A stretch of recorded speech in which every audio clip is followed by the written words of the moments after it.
President Joe Biden recently announced a plan to forgive $10,000 to $20,000 in student loan debt to qualifying borrowers.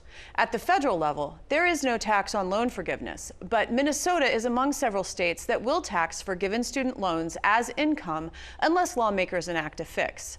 Senator Kari Dziedzic joins me now to talk more about it. Thanks for being here. Thank you for inviting me. So according to the Star Tribune, someone who receives $10,000 in student loan forgiveness would owe the state of Minnesota somewhere between $500 and $800. So I would guess then that the student borrower who gets the $20,000 then could owe twice that. This could potentially change tax brackets for these student borrowers. So why should they be forgiven this tax liability for this loan forgiveness that the president has announced?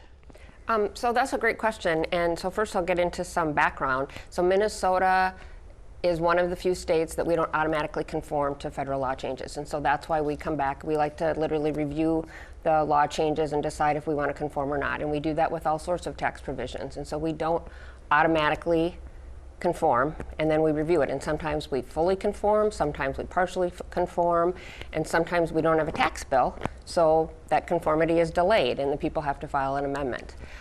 We also, in general, tax loan forgiveness unless it is specifically exempted.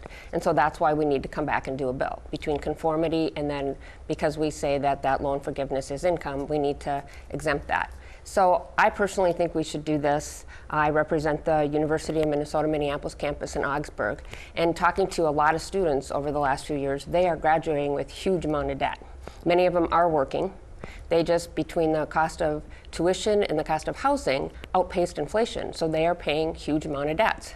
So they are paying something, but I think this helps them, and it helps them plan for the future. Right now, that debt is changing the way they are looking at their lives. Once they graduate, can they afford to buy a car? Can they afford to buy a house? Or they're looking at their loan payments are the cost of a housing payment. And then it's delaying their start of having families. And so it is impacting their lives going forward. So I think if we value education and we want educated workers, we want them to go to that school. It helps our students, it helps families, and it helps our Minnesota economy. Now, I would imagine, just to play devil's advocate here, that there are some people who think that because these borrowers are getting this gift of some loan forgiveness, $10,000 or $20,000, that they should just have to pay a little something, like that's only fair. How would you respond to those people? I think it is fair, and I would say that they are paying some. We're not completely wiping out their debt. This is a portion of their debt. I think it's, from President Biden's standpoint, I think it was a nice compromise. We do have other loan programs currently, other student loan programs that are, that loan forgiveness is tax-free. So it is not something for Minnesota, it's not something out of the ordinary. We already provide that loan forgiveness and tax exemption on the public surface loans and on a lot of healthcare positions, especially if they're working in the rural settings. We forgive portions of their loan, and that loan forgiveness is tax exempt.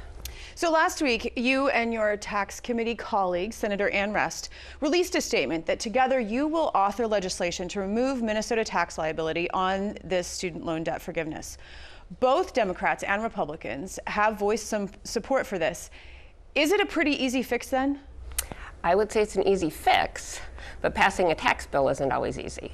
So could this be done as a standalone, or does it need to be part of a larger tax bill? We have passed early tax bills, early conformity tax bills in the past. So we could come in a special session and pass it, or we could come back and pass an early conformity bill, because there were several items in that 2020 tax bill that had broad support, but was never brought to the floor, that included tax conformity. In your view, is there urgency to getting this done? Because I know that there will likely be court challenges to President Biden's action here. If there's a special session, would you want it to be done now, or can it wait till the regular session? What's the urgency level? I think the urgency is helping Minnesota taxpayers. I think that's the urgency level. We could come in and pass it in a special session with a whole bunch of other conformity issues. If there is a court case that stays the forgiveness, that would also then stay the tax exemption. And so if we pass a bill or not, it would be stayed if there's a court case. So you referred to this a little bit, but I'm going to ask it directly, because there's been a fair amount of hand-wringing from both sides of the aisle over this action by President Biden. Some progressives have said this doesn't go far enough because, as you said, there are many students, former students, who have a significant amount of debt. debt. Some conservatives, though, are calling this an overreach. So what is your view about this? I think it's a nice compromise. I would have preferred it gone through Congress and they had a good debate on it and passed it, but I think this is a good compromise for President Biden.